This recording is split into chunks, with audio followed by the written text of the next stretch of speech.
Maybe you've noticed electric vehicles are becoming more common. EVs now represent about 7% of all new vehicle sales in the U.S.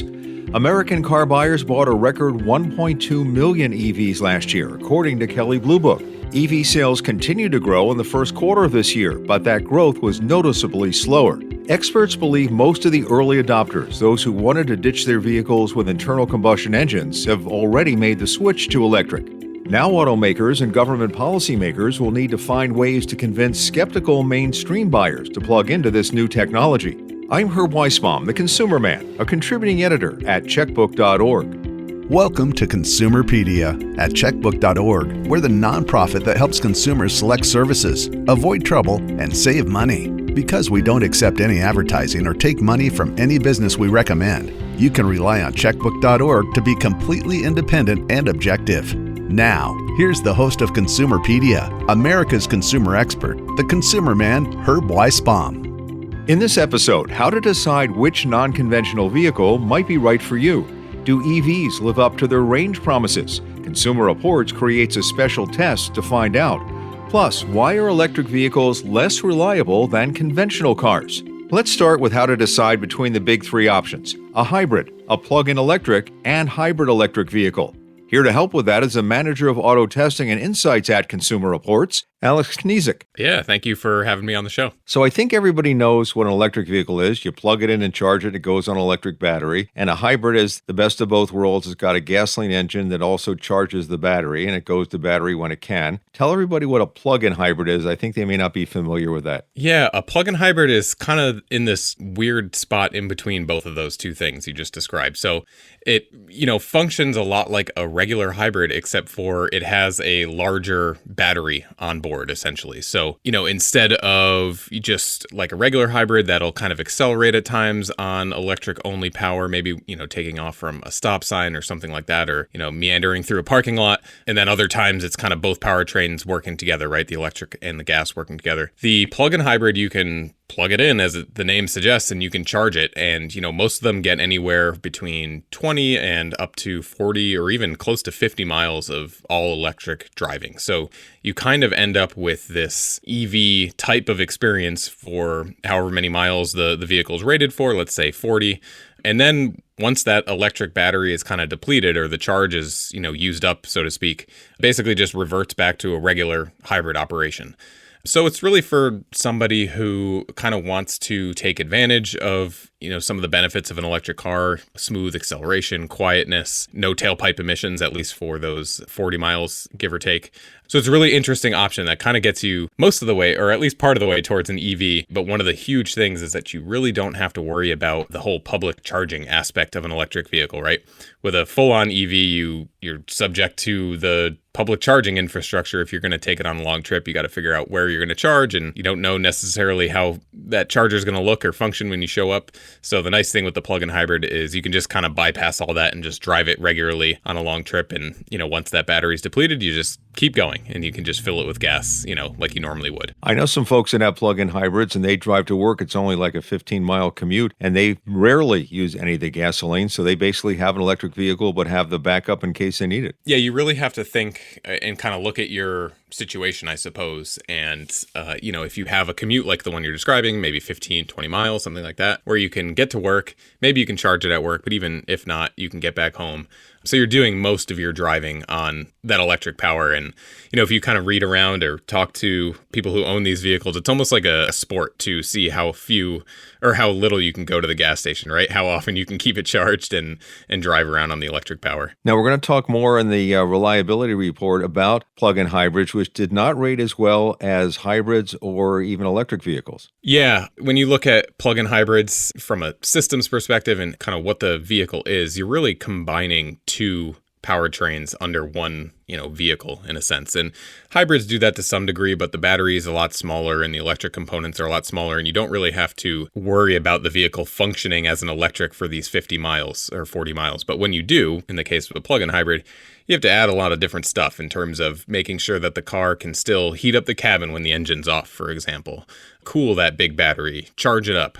So there's a lot of extra stuff that basically goes along with that plug-in hybrid. And when you do add all that extra stuff compared to a regular hybrid, the weight goes up. And therefore, when it's operating as a hybrid, once that battery is depleted, it doesn't get the same fuel economy as, say, the regular hybrid version. Let's say you have the choice between a plug-in hybrid and a hybrid of the same car.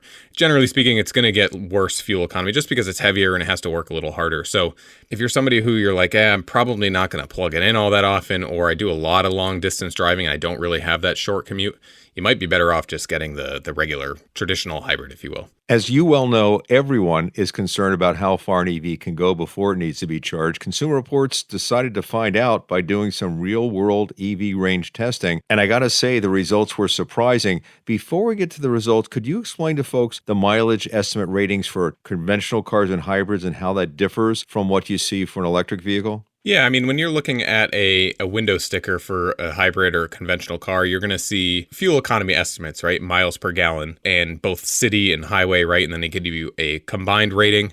And the range is on there somewhere too, but typically we don't care so much about the range just because there's gas stations everywhere and you aren't inconvenienced by having to fill it up with gas so much. But on an EV, you do have a city and highway efficiency rating from the EPA. So they're going to come across as kilowatt hours per 100 miles is the way they do it, right? So we're thinking about different units now than miles per gallon, but ultimately what the EPA gives you as far as range for the vehicle is a combined rating. So it's, let's say, 300 miles.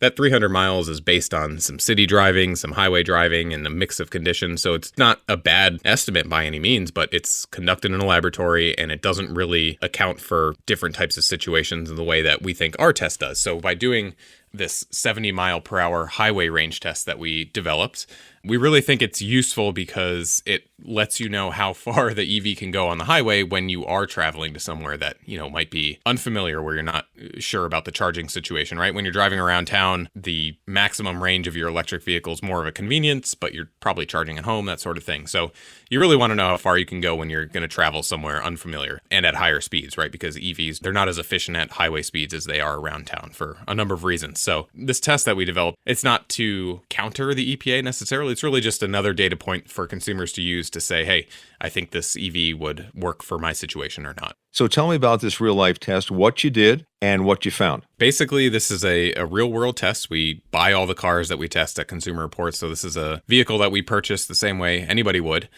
We charge it up to 100%. We have a bunch of kind of conditions to control the test as much as possible as far as temperature and wind and tire pressure and, kind of the settings in the vehicle. And then we basically get onto a stretch of highway that's out, near our test track in Colchester, Connecticut, and we set the cruise control at 70 miles per hour. And we keep driving this about 50-mile loop over and over, essentially, until the vehicle gets just about down to 0 miles of range, at least indicated on the gauge cluster there. And then we pull off and we actually tow the vehicle back to our facility. And then we keep driving it on our track because a lot of these vehicles have, essentially a buffer behind the 0 indication where they'll keep driving. Some a lot more than others, which is really interesting. And your gas car does a similar thing too, right? To give you a safety net. But we decided to take them all down to 0 just to see, A, how far they can actually go. And then also, what does the car do to help the person or the driver as it starts to get really far down into the discharged state, if you will? So some of them, for example, will say, hey, you have 30 miles of range left, but the nearest charger is 25 miles away. So if you're going to charge this thing, you got to do that now. So it's really interesting. They all kind of handle the situation differently.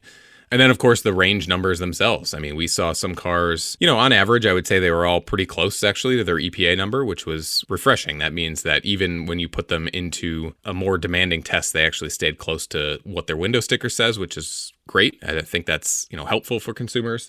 But we saw some that went way further.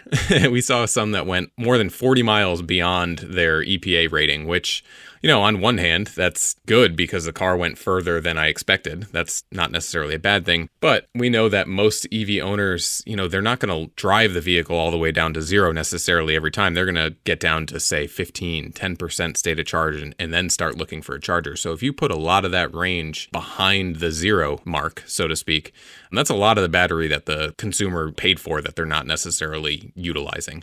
So definitely interesting strategies across the board. All these automakers kind of handling things differently as you drive them as far as they can go. So of the 22 EVs you've tested so far, how how many fell short of their EPA estimated ranges when you drove them at highway speeds? Yeah, it was about half actually were close but under, and then some were significantly under their advertised range. So just for example, one that was close but a little bit under was the Hyundai Ioniq 6, which is kind of this sleek electric sedan rated for 270 miles. We got 265 miles out of it. So under but close.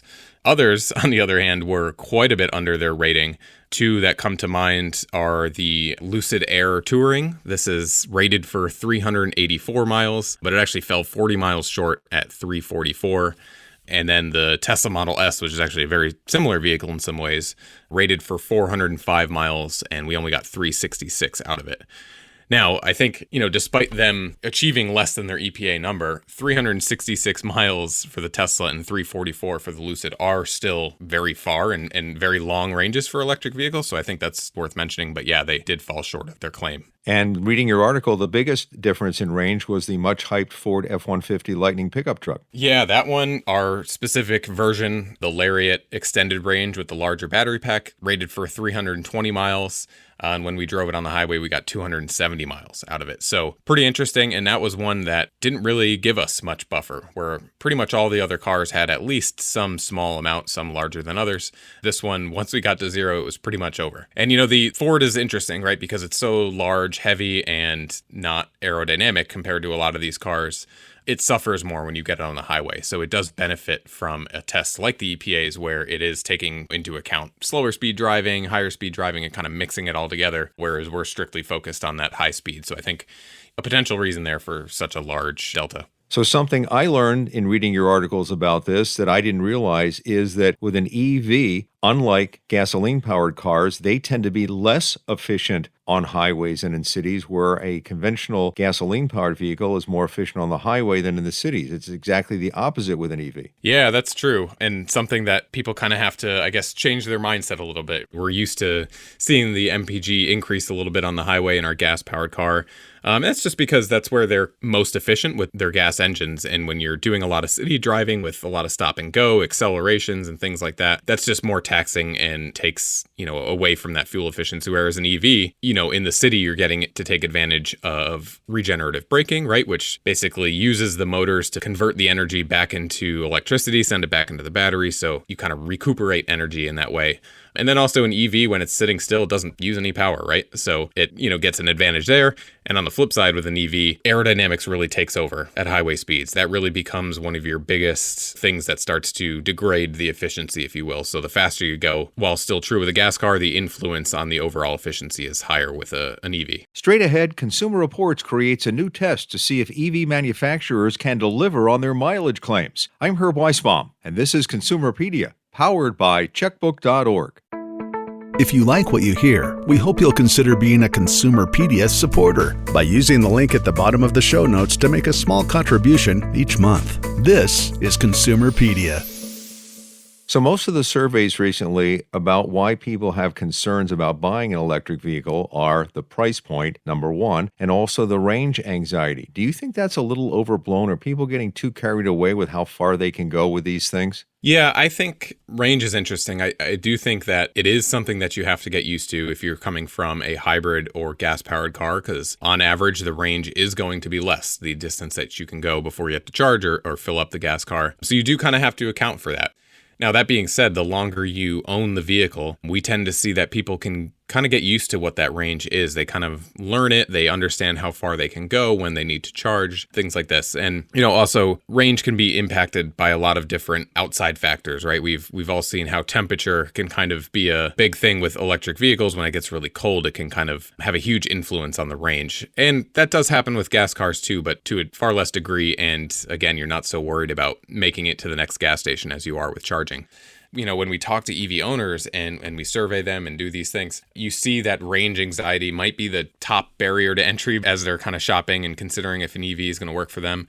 But if they do make that purchase decision, the range anxiety kind of starts to fall down the list of concerns, right? And charging stays at the top. So people still, regardless of ownership, they're still concerned about being able to charge the vehicle, whether that's mostly public charging, right? When you need to go on a trip or something like that, just because the network is not as accessible and widespread as gas stations are. And of course, it takes longer, and, a lot of things can happen, if you will, when you show up to an electric charger. Will it be a line, or the charger's broken, or the car doesn't charge as fast as you expect? So yeah, a lot of things to consider with the charging side of things. So based on this real-world testing of EVs, have you changed the way you rate them in the ratings on Consumer Reports? Yeah, we have. We've been testing electric vehicles for a long time, since basically the first Nissan Leaf came out. But we pretty much put them through a very similar process as the regular test cars, which meant we were leaving some things off the table as far as charging and the range that we talked about, and some other features too, like route planning, for example, which is basically the infotainment system inside the car. It can kind of help you find chargers. Let's say I want to go from Connecticut to Chicago, and some of the best systems will automatically plot every single one of my charging stops along the way and tell me how long I'll be there. Whereas some other cars don't do that for you at all. So just a lot of different kind of systems and features that make living with an EV easier, or at least better experience. So it's really to incorporate all that into our testing and reflect that accurately. So based on all the testing you've done, both the real world and also at the test track, your thoughts on who's making the best EVs right now? Oh man, that's a great question. I think a lot of the different brands and EVs have great aspects to them. I don't know that anybody has totally nailed it yet. We're in the infancy of this whole technology and kind of transformation into the EV world, so to speak. But of course, Tesla's been doing this for a really long time, longer than pretty much anybody else. So I think they have a lot of the aspects of the drivetrain nailed down as far as regen braking and smoothness. And of course, the integration with the charging networks is phenomenal, or at least their own charging network, right? Mm-hmm. And I think the other surprising one is BMW. If you don't want a car that screams EV with the way it's designed and the way it looks, you can get a BMW that looks like the gas-powered version, but they tend to be really efficient. They drive really smoothly. They're really quiet, and they can charge pretty quickly. And they have one of the best route planning systems in them. That feature that I just mentioned, as far as plotting chargers, they have a really, really fleshed out and full featured system. So they offer a pretty solid EV option at this point. Are there too many electronics? Some of these dashboards look like, disco ballrooms or whatever. Is it getting a little bit out of hand? Yeah, I would say that's a trend for vehicles in general at the moment, but certainly electric vehicles get all the latest and greatest, if you can call it that, technology thrown at them, right? So you have the biggest infotainment screens and the most ambient lighting and all these things kind of going on in the inside. And yeah, we see that reliability can be an issue with certain EVs because they tend to be new platforms with all the latest and greatest stuff. So yeah, maybe in some cases we've gone a little far. There are simpler EVs out there that don't necessarily give you that experience. Because I've been around long enough to realize that the more screens and the more tech and the more hoo-ha you have in the cabin there, the more likely it is to break, which could be one reason why there's some reliability problems with some of these vehicles. Yeah, absolutely. In this conversation, I'm thinking about our Fisker Ocean. Fisker is kind of a smaller, startup automaker at this point, and the center screen in the car controls pretty much everything. And, not only are there some software issues that maybe some people have heard about, so some of the features don't necessarily work, but, the whole screen, if you hold down this button, it flips 180 or 90 degrees rather. It goes from, standing upright to rotating onto its side. So there's a motor back there to control that. All the air vents are controlled electronically, right? You don't just reach over and move it, the little knob yourself. You have to go into the screen and drag things around. So yes, a lot of extra little actuators and modules to make all that stuff happen. Final question. Aside from price and aside from possibly range anxiety, are there still barriers? What's hindering the adoption of electric vehicles right now? That's a great question. I think the early adopters, if you will, are kind of waning, I suppose, right? You had people who are really excited about the latest and greatest technology, and they're kind of ready to make a change to something like an EV, and don't really have any hesitation. And it seems like a lot of those people have kind of signed up and they've gotten their EV and they're kind of all set at this point, right? Mm-hmm. And so we're kind of seeing that the more mainstream consumers aren't necessarily ready to take that plunge. And I think the cost, like you said, is one thing, the range, the charging. And I think there's also just a lack of maybe familiarity with these cars. It is something new. It's a fundamental shift in the way way we've been doing things. So I think, ultimately that's going to take time for people to experience and realize is a viable option for them. So even if it's not one specific issue that's keeping the majority of people, I think it's a new thing that can be a little scary in some ways. Alex Kniezek is Manager of Auto Testing and Insights at Consumer Reports. Alex, it's always a pleasure to talk to you. Thanks for spending so much time with us today. Yeah, thank you so much for having me. They have fewer moving parts and require less maintenance, but how reliable are EVs when compared to traditional vehicles? That answer straight ahead. I'm Herb Weisbaum, and this is Consumerpedia, powered by Checkbook.org. Consumerpedia Fast Facts. Electric vehicles have been around for more than 100 years. The first full-size electric carriage was made by Scottish inventor Robert Anderson in 1832. Thomas Parker built the first electric car in London in 1884. EVs have faster acceleration than gasoline-powered vehicles. The electric motor can generate 100% of the available torque instantly. Federal regulations require automakers to provide an 8-year or 100,000-mile warranty on their EV batteries. All EVs sold in California must have battery warranties that last 10 years or 150,000 miles.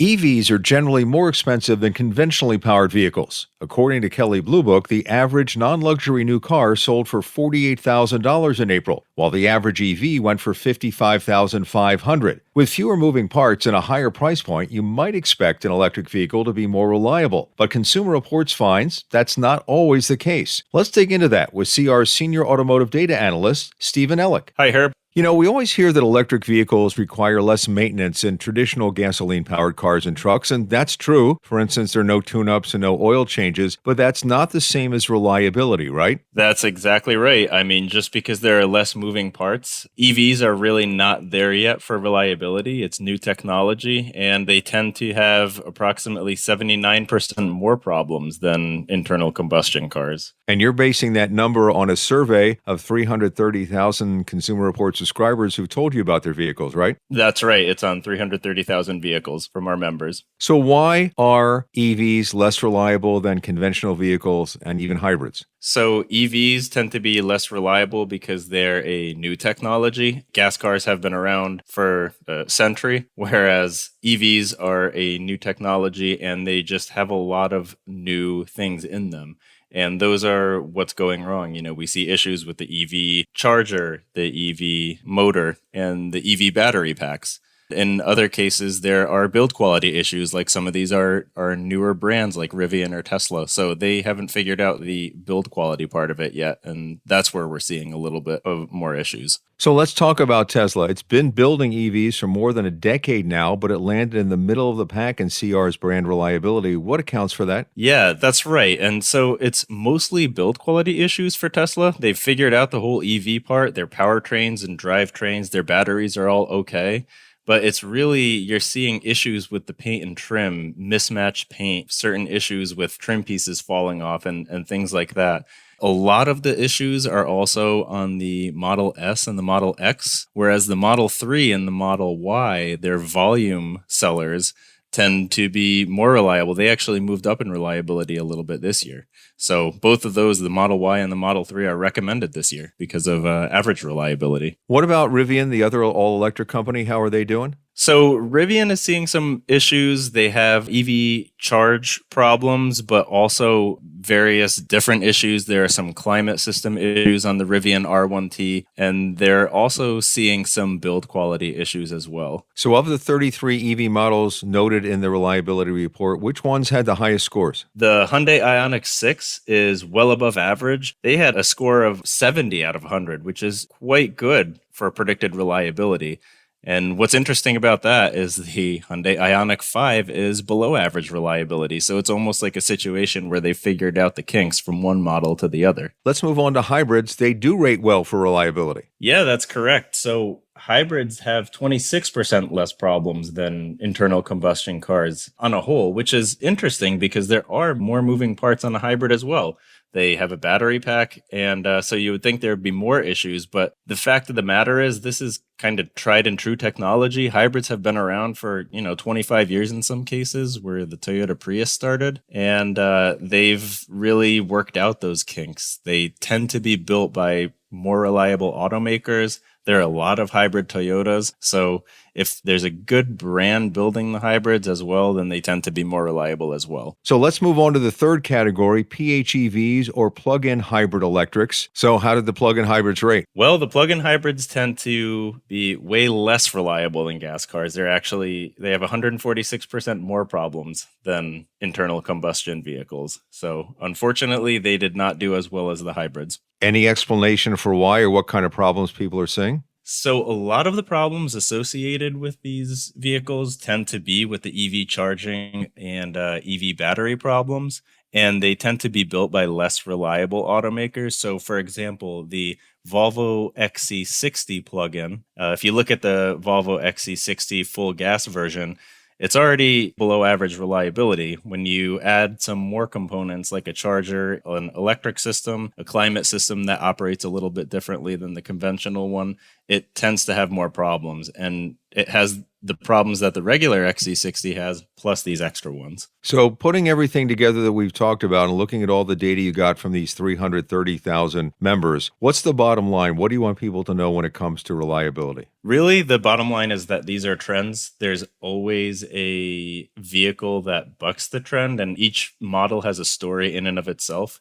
So we say that hybrids are more reliable than gas cars. That doesn't mean go out and buy a Ford F-150 hybrid. It's actually far less reliable. And in the same way, there's exceptions for plug-in hybrids as well. So if you want to get a plug-in hybrid, the Toyota RAV4 Prime is well above average reliability. I mean, it's an excellent choice. So it doesn't always mean you have to follow the trend of what we see here. If you dig into it and look at our model pages, that's really the best way to find out the reliability of a specific model. Based on past trends, is it logical to assume that in the years ahead, down the road, they're going to get better at building these newer type vehicles? It just takes some time to figure out how to do it? Absolutely. We think that's going to be the case where once EVs get past that learning curve, really, and the kinks get worked out, they'll get more reliable. I mean, gas cars have had 100 years to work all those issues out. EVs are just starting, and the same thing for plug-in electric. So it'll get there. It just needs a little bit of time. Some people always want the newest, the latest, and greatest when it comes to any vehicle, but specifically electric. It sounds like what you're finding from your subscribers is that you might want to wait a year or two with a brand new electric or a hybrid electric to see if they worked out the bugs and how reliable it is. Don't assume it's going to be reliable just because it's brand new. That's exactly right. And that's the advice for not just electric cars, but almost every car. If there's a redesigned model, it's best to wait a couple years until the kinks are worked out on that redesigned model, because a couple years later, it may be a more reliable version of it. Steve Ellick is Senior Automotive Data Analyst at Consumer Reports. Steve, thanks for making us smarter. Thank you for having me. You know, we just scratched the surface on what's happening in the EV market right now. You can use the links in the show notes to read a lot more. Well, we've come to the end of the road, so to speak, for this episode. We hope you'll rate it and follow us on Apple Podcasts, Spotify, or wherever you listen to your podcasts. Remember, we release new episodes every other Thursday. Another way you can support this show is to follow us on Consumerpedia on Facebook and Instagram, and at My Consumerpedia on X, formerly Twitter. I'm Herb Weisbaum. Thanks for listening, and drive safely. Consumerpedia is a public service of Checkbook.org. We're a unique nonprofit that helps you save money and make smarter choices. You can count on Checkbook to help you find the best services and avoid the worst, with local ratings that are accurate and unbiased. If you live in or around these 7 cities and haven't joined Checkbook yet, check us out. Boston, Chicago, Philadelphia, Seattle, San Francisco, Minneapolis-St. Paul, and Washington, D.C. To get your free 30-day subscription, go to checkbook.org/consumerpedia. If you like what you've heard, we hope you'll become a supporter by using the link at the bottom of the show notes to make a small contribution each month. Consumerpedia, empowering consumers to save money and make smarter choices.